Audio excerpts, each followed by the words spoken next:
Good evening all, and welcome. This video has been graciously sponsored by Skillshare. If you didn't know already, this amazing platform offers a variety of online classes on literally everything you can think of, taught by the experts. And with so many of us being stuck at home, like me, it might be time to brush up on existing skills or learn something entirely new. I've decided to take it back to basics and start doing my piano lessons again. I did miss piano, and with the help of Eve Williams, I have been making some serious progress. I do love the piano. So, I highly recommend checking that out if you're interested in playing, but there are also so many other classes you can do, so just go nuts. You can learn anything you want. The first 1,000 people who click the link in my description will get a free trial of Skillshare Premium, which is beyond worth it, so go ahead and make the most of it. But for now, it's time to get comfortable and let the darkness take control. It was October 28th of 2016 when I first met my now ex. We'd met on Plenty of Fish, and after messaging turned into texting, and hour-long phone calls, we decided to meet and spend time together. Needless to say, I was quite struck and smitten by her upon our first meeting. When we first met, I was working through the week and spending weekends with her. We devoted as much time as we could to each other, and I was in love, and she said that she was as well. Our bond was seemingly strong enough that only after a month we decided that we should move in. Her family were against it. My family were against it. Everyone said it was way too soon, yet I was in love and chose to ignore everyone. That, as you can imagine, was my first mistake that would lead to 3 years of abuse and utter hell. In mid-December, not quite 2 months after first meeting, we were together and living with my best friend and his girlfriend. Space was limited. However, we made it work for the next few months until we were both working and found a place of our own. We were both excited. We were in love, and our future together looked very wonderful. Boy, was I wrong. Fast forward to November of 2017. The first incident. We had just gotten back from her mother's, having spent Thanksgiving with her family. It was early in the day, and she had to work a shift that night. After taking her to work, I discovered that she left her phone and was going to turn right around and take it to her when her phone pinged. She had gotten a text from someone she had a semi-romantic history with. Now, I do respect my significant other's privacy, but seeing his name show up on her phone made curiosity get the better of me, so I opened it. Upon opening her phone, I scrolled through her conversations with this guy, and I was instantly angered with the discovery of her explicit conversations with him. I snapped, got everything she owned, and it all went in a pile in the bedroom we used for storage. I went to where she worked and waited until they closed for the day and confronted her. After a lengthy speech about respecting her privacy and how I was the bad guy, the thoughts of losing her rang through my head, and I foolishly decided to forgive her when I should have ended the relationship right there and then. I agreed I wouldn't go through her phone, and she agreed that she'd no longer continue having explicit conversations with other guys. The next year went by, and she cheated again and again, and I forgave her. I was also constantly being physically and mentally abused by her, that over time would only continue to worsen. Then she came to me, vehemently expressing her interest in us having an open relationship, which I told her firmly, hell no, which led to yet another fight, and me standing my ground unrelenting, and her having her mother and sister take her and her things back to where they lived, while I was at work a few days later. I spent the next 2 weeks heartbroken, and despite everything, missing her and wanted her to come back. When I was at my lowest, she finally said she would return, only if I would agree to us having an open relationship. And being at the lowest point so far during our relationship, I, regrettably, agreed to her terms. After a few months of our new relationship, open style, I was doing my best to accept the way things were, and then all of a sudden, something happened that almost made me give in to my misery. It was a Sunday afternoon and there was a knock at the door. A guy standing there asked who the hell I was and where his girlfriend was. I looked back at her laying on the couch with a horrified look on her face.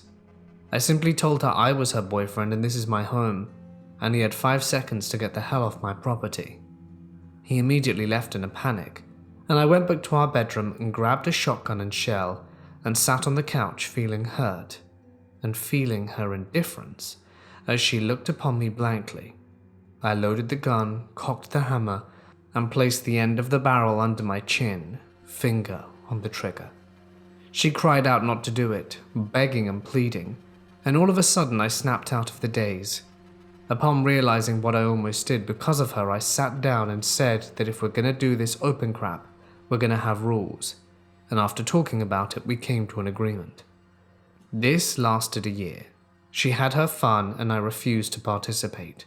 After a year of ever-worsening lies, manipulation, mental, physical abuse, and my health declining, as well as losing 75 pounds, I finally woke up and discovered that she'd been ignoring our rules and was legitimately cheating with yet another guy.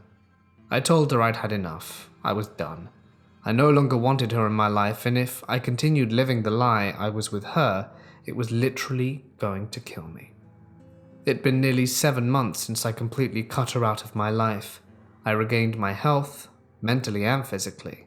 Loneliness did stick around, but I'd rather feel that than ever go back with her. My life is immensely better, and no longer am I the broken down shell of a man I was when I was with her. April, I forgive you for everything you did despite how disgusting and reprehensible it all was. But please, let's never meet again. When I was 13, my mum, my younger brother and I were living with my mum's parents. We had escaped my mum's seriously abusive, psychopathic husband, and while living with my grandparents wasn't ideal, we needed a safe place for my mum to physically recover. My grandmother has trailers and sheds on the property that she would rent out to people who needed a cheap place to live, but had no other options, such as undocumented workers or people with criminal records. Most of them were really nice and just kept to themselves. And then there was Steve. Steve started asking my mum out. She was straight with him and told him no.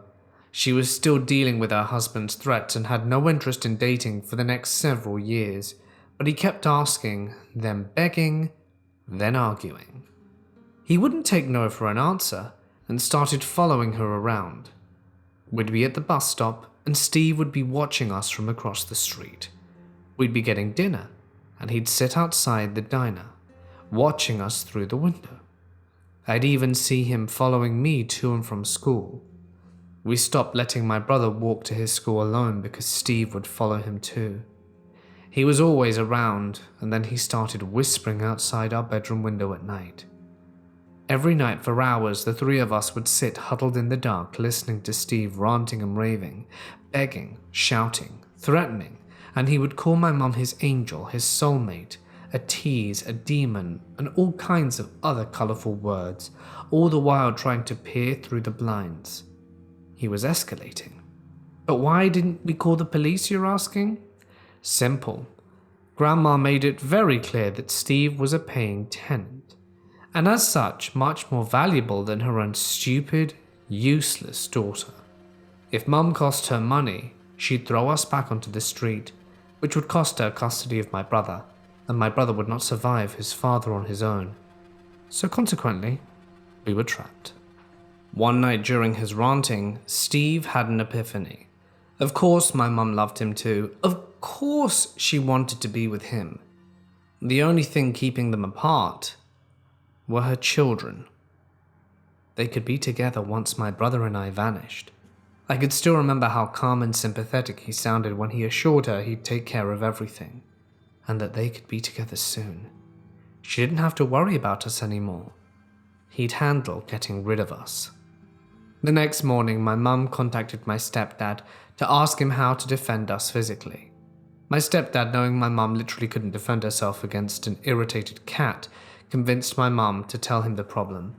He told her to go home and not to worry about it, and he talked to Steve. I don't know what my stepdad said to Steve. I don't know what he did. But Steve was gone before I got home from school that day. He had only taken what he could carry and disappeared. To Steve, you already made a bad situation terrifying. My brother and I aren't children anymore. So, for your sake, let's not meet.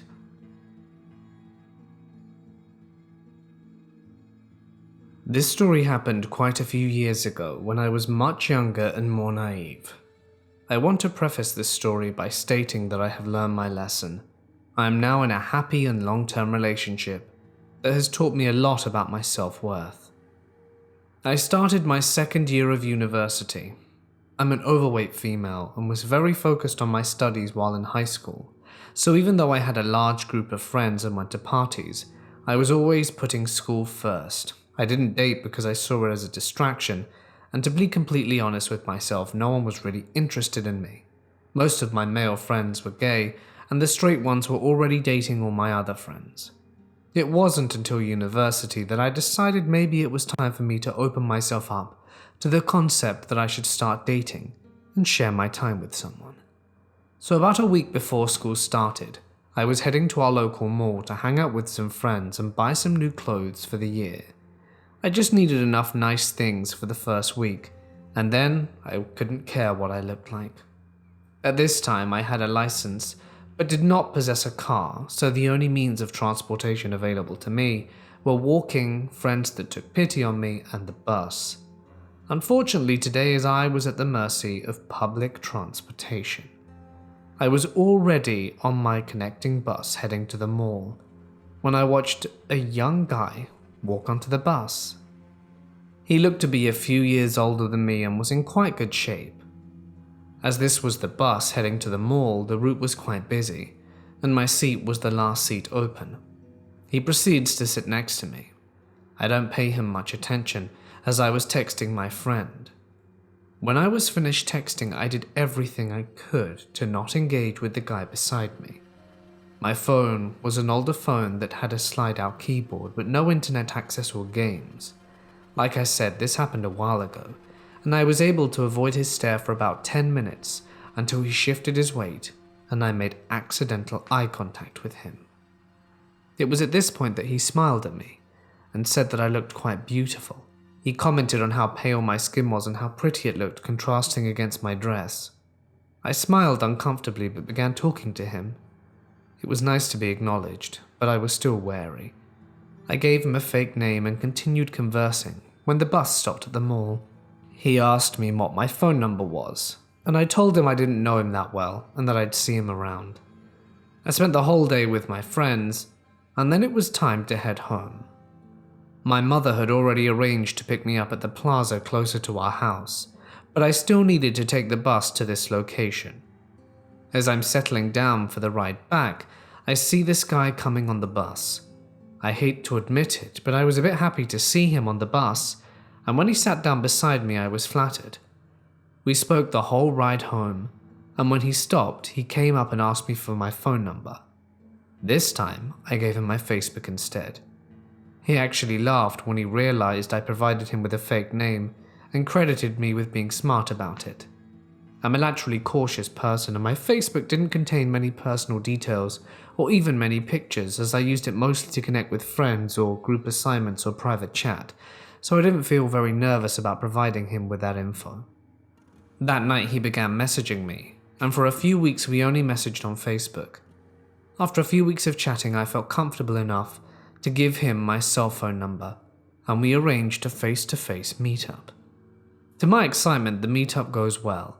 We met in a public coffee shop, pay our own ways, and at the end of the date we go our separate ways, and I actually looked forward to seeing him again. We make plans to go on another date, but in about a week. Life is a bit crazy around September, and I felt bad putting off more time together, but he seemed to understand and gave me space. The next date he planned on his own, and gave me some time to deal with his personal life, and I thought that it was sweet of him. He wanted to pick me up, but I agreed to meet him at the movie theater instead. We still hadn't known each other that long, and I didn't want him knowing where I lived. I'm so thankful that I made this choice. Also, the theater was in a plaza not too far from my house. We went to see Paranormal Activity 2 in the theater. I love scary movies so much, and I find them more funny than scary. The entire movie I was laughing and having a grand old time, but when I would look at him he wouldn't look so pleased. This put me on edge, but I try not to worry and chalk it up to him not wanting to look scared in front of me when I'm clearly not afraid. When the movie ends, he proceeds to explain his plan and why he was looking so sour. He was hoping I would get so scared that I would jump into his arms for protection, and he would be able to use that as a segue to more intimate activities. The dinner plans we were supposed to have afterwards weren't real, and he was hoping to take me home with him. I'm not okay with this plan, so I faked that my mum called me and that I had to go home immediately. He asks for a ride as he actually walked over to the theater, and I agree and get in my car and drive him to his house. I figure that he didn't have a car at his disposal and was originally going to pick me up in a friend's vehicle. Also, he lived a 2-minute walk from the theater. I drop him off at his house and he goes in for a kiss. I try to turn my face, but he holds it in place. When we finished kissing, he's talking about how much he loves me and is looking forward to spending all his time with me. I am floored and disgusted at the situation, so I laugh nervously and say goodbye. Before I reverse out of his driveway, he tries to open my driver's side door, but thankfully it's locked. My window is slightly rolled down and he tries to push it down with his fingers, and when I don't relent, he proceeds to kiss my window and lets me leave. I'm officially creeped out. I want to leave as quickly as I can. For the next few days after the date, I felt very uncomfortable with the whole situation, and his texts were getting progressively creepier. They would range from I love you to I can't wait to marry you, our babies are going to be the most beautiful in the world, and it had only been around a month at this point and he was already talking about babies and marriage. I showed a friend the texts and explained the situation, and she gave me a huge hug and told me her own story, and suggested that if I were really done with him, I should just break up with him. And just because he made the first move, I wasn't a prude or a tease for ending it. I didn't know him anything, and I felt so much lighter after talking to her that I messaged him right away and broke things off. I went to class thinking it was going to be just that easy, but it wasn't. He proceeded to flood my phone with messages. At first, they were concerned. He wondered where we went wrong and what he did to scare me off. When I didn't respond instantaneously, he changed tactics and began saying he was going to kill himself and that I was his soulmate. At this point, I was out of class and able to address the multitude of messages. I called him and explained that I didn't feel a connection, that it was better for me to end it early, and that I didn't want to lead him on. I also told him that it was not worth killing yourself over, and if he was feeling that way, he needed to speak to someone about it. This started a new barrage of texts and voicemails, calling me various terrible names and blaming me for leading him on. He said that it was my fault he was going to end his life, and that I was a horrible person, and called my phone constantly, causing me to flat out turn it off. This is the point at which I told my mum. She didn't judge me for not telling her earlier, as she was supportive that I tried to handle it on my own, but was angry that he was acting so erratically. She was a bit nervous at his escalation, especially as she worked in criminal law and sees the worst in humanity on a daily basis.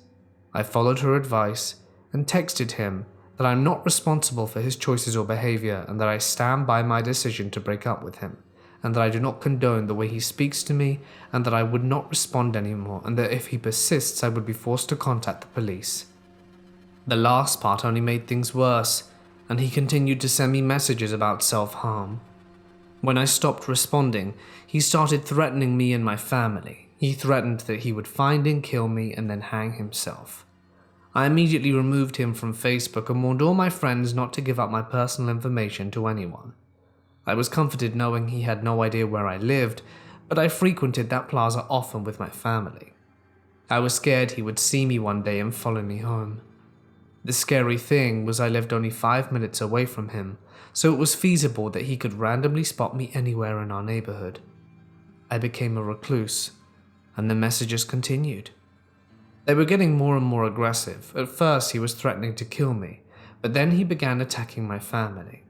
When he threatened to kill my sister, I lost it. I had had enough and was ready to stand up for myself, so I called him and waited. He picked up the phone trying to act all sweet. I didn't give him any chance to try and smooth things over with me. I told him that threatening me was one thing, but coming after my family was another, and I told him he was a horrible person and absolute filth. I did say a few things I'm not proud of, but in the moment they made sense to say. I told him it was over, and that I was done. One more attempt at contact and I was going straight to the cops, and reminded him I knew where he lived and that it would be easy to find him. I like to think the last part scared him because he hung up and never contacted me again.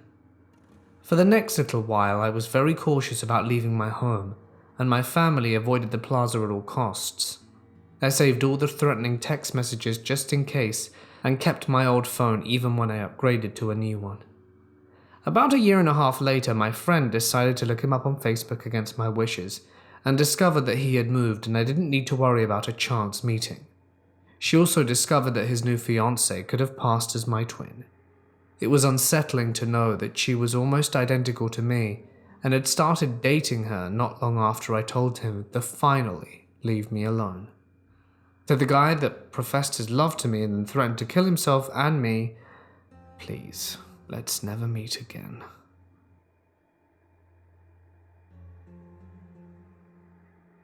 When I was 16, I made the monumentally bad decision to run away from home and live with my boyfriend at the time, Brad, who was 19, and one of my best friends who was my age called Bethany, and her boyfriend Ivan of 23. I can't even begin to enumerate all the ways in which this was a horrible idea and a bad situation. But I was a very stupid teenager, and it seemed adventurous and fun, and I was exhilarated by the lifestyle these men were living. My absolute best friend at the time, also my age, called Christy, was dating a 20-year-old named Alex that was selling psychedelic mushrooms. He always let us have some first tastes, so that he could get a general idea of how strong they were, and how much to charge for them. For some reason, I can't even begin to recall right now, Ivan and Bethany were out of town, and Christy and Alex were staying in the master bedroom for the weekend. There were several whitecaps in Alex's most recent batch, and those were the ones that we were eating. Over the course of a few hours, my boyfriend and I were growing restless with how long it was taking for the drugs to kick in, and stupidly ended up eating 7 grams between us. It didn't take long after the last dose for me to start tripping, and it was a very hard, very uncomfortable and intense trip. I remember that it took the drugs longer to hit my boyfriend, so he had to watch over me for about an hour while I had a temporary psychological breakdown. I won't go into what I experienced during the trip, because that really wasn't the point of sharing this. Against advice, I ended up forcing myself to throw up everything I could to end the trip as quickly as possible. Alex and Christy were already in bed. After I'd been sick, for the most part I was coming down, and I went to lie down with my boyfriend in the dark, and that was when he started tripping. He was thinking very cyclical and repeating the words to Tool songs as if they were Bible passages. None of this struck me as particularly odd, for some reason, even though I'd never seen cyclical thinking to this degree during a trip, and the unfamiliarity should have set off alarm bells in my head. This was when the scary part started. 1 minute I was doing my level best to calm him down and reassure him. The next minute, he was on top of me with my head between his hands, in an attempt to snap my neck. He didn't try for very long, but I didn't try to run immediately after he'd stopped because I was between him and a wall, and he was much larger than I was, and I wasn't sure I could make it. Seeing no other option, I soothed him while I tried to construct an escape. He tried to break my neck twice more before an out presented itself. I have no idea how I survived this because he was absolutely physically capable of doing it. A short time after his third attempt, he somehow decided that we needed to get married. He picked me up and started to carry me completely naked into the bedroom that Alex and Chrissy were sharing. Somehow convinced them that one of them could perform legal marriage rites. This was the best opportunity I'd seen for an escape, so I did. Before we could get to the bedroom, I fought him like a wild animal, clawing and writhing and screaming like a banshee, when finally he lost his grip and I fell. Then I scrambled into the bathroom and locked the door. I vaguely remember knocking over a chair as I ran in to slow him down. As soon as I'd locked the door, I began hearing a commotion on the other side. There was yelling, scuffling, and unintelligible babbling, and then someone knocked on the door. I was absolutely terrified of losing my life, so I ignored the knocking and started trying to figure out how to open the sealed bathroom window. And after minutes of this desperate knocking, I realized it was coming from Christy. She'd been yelling the whole time to open the door and let her in. The moment I realized that it was her, I unlocked without thinking. As soon as I swung the door open, my boyfriend broke out of Alex's arms 5 feet away from the bathroom, knocked my friend out the way, and ran into me. Alex had thought he'd completely immobilized him, but he was very wrong. My boyfriend tackled me to the bathroom floor and redoubled his efforts to break my neck. I remember my head being twisted so far round I could clearly see the tiny pins in the bathroom towel behind me. I'm incredibly lucky that Alex was there, because I probably would have died if he hadn't been. He yanked my boyfriend off me for long enough for Christy to crash into the bathroom with me and lock the bathroom door behind her. I was sobbing uncontrollably, naked and bruised, and more terrified than I'd ever been in my life. But she was clear-headed enough to impress upon me the importance of getting the hell out of the house. The only clothes that I could find were a weighted-up black sweater with a cat decal on the front and a pair of men's boxers, and both were crusted with dried vomit. My friend finally managed to pry the window open and we crawled out, covered in vomit, tear-streaked and bruised. I followed her to a nearby friend's house. I was utterly hysterical by the time we got there, but I managed to give my friends a basic outline of what happened, and Walter, of the pair, left the apartment exclaiming that he had to find my boyfriend, and I absolutely understand that. I even somehow managed to understand it at the time. I knew that this behavior was the drugs talking, not my boyfriend, and that his safety was important. I won't say that I thought he had as much of a claim to safety at that moment as I did, because I was running on adrenaline and determined to survive, and not at all concerned with justice or rational fairness, but he definitely didn't deserve to be forgotten just because some drugs had affected him adversely. Finally, I managed to calm down on my friend's couch and stop hyperventilating.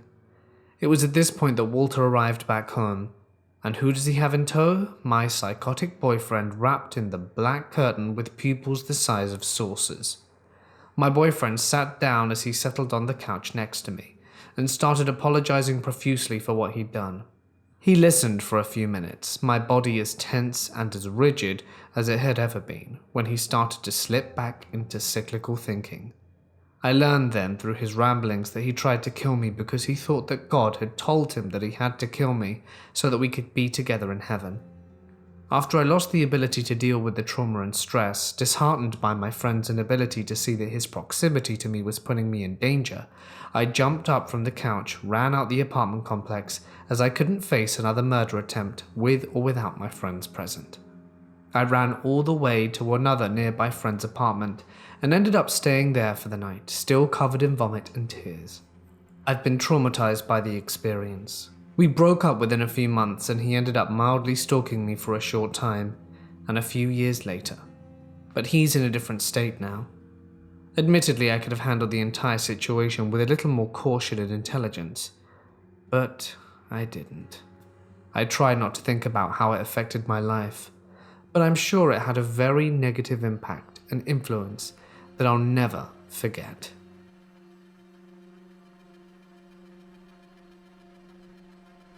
I'm turning 19 this year, and this story happened when I was 15. I had just got into my junior year and created my first Twitter account that I deleted because of this story. For reference, I didn't tell anyone my username on Twitter, my family nor friends, because I didn't have any. My profile picture was an avatar, so no pictures of me on the account. And as for my location, I live in Paris, but in the suburbs and didn't have many followers, 20, maybe 30, and didn't follow that many people. So my tagline was not very interesting. One evening in October, someone sent me quite a strange DM. It was an account with 200 followers, and the message went something like this. Hi, I'm Rob. I just turned 17 and wanted to know if you lived in Meudon, because I will move soon and go to the town high school and I'm looking for friends. Meudon obviously being the place I lived. I immediately thought something was wrong because there was nowhere on my profile that actually specified where I lived. But after thinking, I remembered a tweet I made a few weeks ago about buses and mentioned the city. So I told myself he just looked up Meudon and found my tweet. His age wasn't shocking because I'm 2 years ahead of my classmates. I was bored and he was polite, so I replied, and told him I did indeed live here and go to high school. The discussion was normal. We talked about a lot that night, mainly about high school, about the food in the cafeteria, the teachers, the kind of things that we did, but it was getting very late, and he tried to impose some personal questions like, do you live far from the school? Is it a house or an apartment? Do you live with both your parents? There's 5 of you? You're not often home alone, right? I never answered because it was way too shady for me, and unfortunately for me, he didn't push the questions or insist. I say unfortunately because if he had, I would have just straight up blocked him. The next day the same thing, we chat a lot and he was still asking me plenty of personal questions to get to know me better. So I asked him some too. He always answered me with what seemed like honesty. I still didn't answer the questions about my house though because he didn't need to know that. It lasted 2 or 3 weeks, but it was enough for me to develop feelings for him. He was handsome, kind, and it was everything I needed. Because I was bullied for years and still am today, and still developed strong feelings, but most importantly, blind trust in people who are friendly to me. In France, in October, we have a 2-week vacation, and the day before I had to go back to school, he finally told me he was coming to my high school because he finally moved in with his mum, and he asked me to meet him at a place during morning break.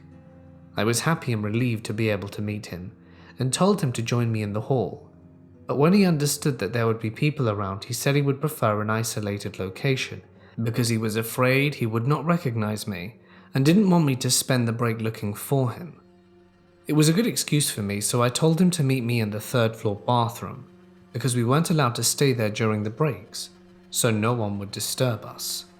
In my head, even though it was a little bit creepy, I still was in the school, so nothing could happen to me. The next day, back to school, I made myself pretty, wore my best clothes, and I counted down the minutes and finally, when break time arrived, ran to the bathroom and waited. And when he arrived, it was him. He was not a catfish. He looked quite like his profile picture, but I still noticed that he seemed a little bit older than he told me. I thought perhaps he was 20 instead of 17. We talked a lot. We got along well. I was so pleased, and at the end of the break he asked me to go with him to the fast food for lunch. I said no because I didn't have any money, and I always refused for people to pay for me as principal. He seemed somewhat disappointed but offered to walk me home after class. I explained that I needed to take the bus, but that he could walk me to the bus stop. He looked disappointed again but finally accepted. And that was exactly what happened, and it was so great that it quickly became some kind of routine. We met on the 3rd floor bathroom during the morning break. He walked me to the bus stop after classes. Surprising fact, I never saw him in the hallway nor the cafeteria, but I thought at the time that the building was huge, as there were over 1,500 students in here, so if our schedules didn't coincide, there was no way we would meet each other. This little game lasted until December, so almost a month and a half. Then on the 14th of December, a Thursday, I complained about how lonely I was going to be that evening because my dad was abroad for work, my brother was always at his friend's house, and my little sister was on a school trip, and my mum had to work late that evening. It was very reckless of me, but after weeks I thought I could trust him. That evening he walked me to the bus stop. We both waited and I got on the bus. I waved at him and put on my headphones. I had 2 stops before my house, and it was about 5:45 in December, so already really dark outside. As I got off the bus, I had a really bad feeling. There was a really uncomfortable sensation in my stomach and I felt like I was being watched. I put my music on pause but kept my earphones on so that people thought I couldn't hear, and that's what probably saved my life. I lived in a suburban neighborhood, very silent especially at night, with no visibility on the big road the bus passed in. When I heard footsteps behind me, I understood I was right. There was someone following me, and he was not with good intentions. At least I could hear that he was not accelerating, so he was not trying to catch me up, but I couldn't guess how long it lasted. As quietly as possible, I tried to reach for my keys in my pocket, and when I finally pulled them out, I ran as fast as I could. I did the best sprint of my life and don't even know how it worked, but I managed to open and close the door before he could reach me. I then deactivated my alarm, which by the way confirmed that I was home alone, and took a look through the glass panel on the door, not the peephole, the whole window, so that if someone wants to see what's happening inside, they can. It was Rob, a few meters away, looking at me with a really creepy face. He followed me home, probably with a car, and was clearly not there for chit-chat. I still don't know why, but I didn't call the police. I was totally paralyzed. We were both staring at each other for a minute, and when I took back control of my body, I ran to the kitchen to get a knife. And when I got back to the door, he was there too, banging against it. I'd feared for a second the glass would break, but it didn't. That moment, when I was pushing against the door, praying for it not to break while he was kicking harder and harder, was the longest time I've ever experienced. When he finally stopped and got around the house, he began knocking against all the shutters and got back to the door. He looked angry, but then my neighbor's car reached my home and Rob ran away, probably thinking it was my mum. On Twitter, Rob sent me 1,000 messages before I blocked him. He then deleted his account, and I thought I was done, but quickly after, some accounts which had just been created began following me. Their were all a series of numbers with the first letter of his name, and as soon as I blocked one, another one followed me too. At this point I chose to delete my account, because I couldn't make it stop, and it was too hard to endure, because they were sending me dozens and upon dozens of insulting DMs. Later I spoke to the people who were supposed to be Rob's classmates, because I hadn't met him again in days, but not a single one had ever heard of Rob. This guy was never a student in my high school. That's why I'd never met him, apart from our daily meetings, and that's probably why he seemed so old. I'd never heard about him anymore, and I still ask myself, what did he want? What could have happened that night?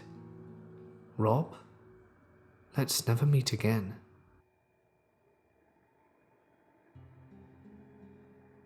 Hey guys, it's Mort here, and thank you so much for listening. I hope that you guys enjoyed tonight's narration. Some people really had bad luck in love, really crazy exes. If you have a story of something horrifying that's happened to you and you would like to share it for it to be featured on this channel, you can click the link.